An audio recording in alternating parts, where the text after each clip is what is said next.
stuff that he can tell you about too.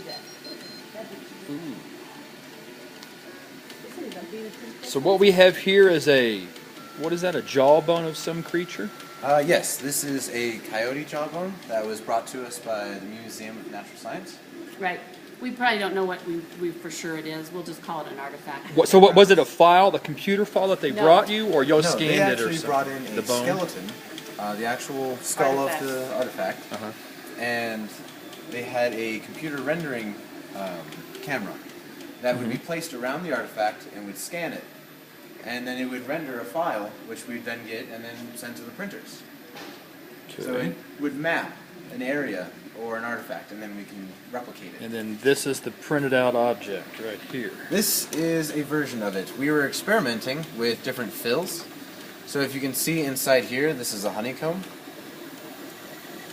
That is at a 10% fill. We can do a 100% fill where this will all just be solid material.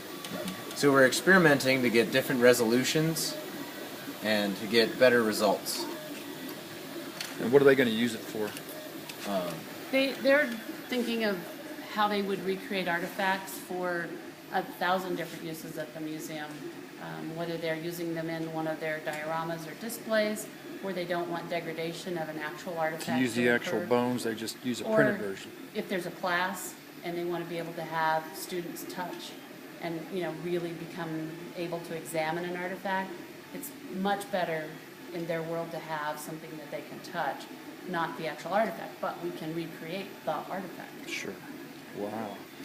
So this is the jawbone printing here now? Yes, this is the lattice down here is the support material, and the solid material in there is the bottom of the jawbone. So it has to print a lattice of support in order to build upwards and get some of the structures. And so it has already, what do you call it, created computer sections, and then it prints those one at a time Yes. and builds them up layer by layer. Yep. Much like a printer at home, it prints a word line by line, and it just goes across, and then it'll print just on top of itself. And these here are the buttons that you were printing? Yes, these are the Colorado One of buttons. our customers actually We take 3 pieces. Right now we've got printing centers for the buttons. On the other bots we had demonstrate other this. parts.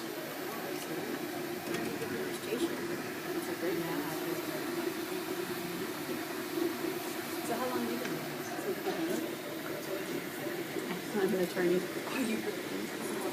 This is way more fun. Did you get all your questions answered? Here's the printed out objects right there.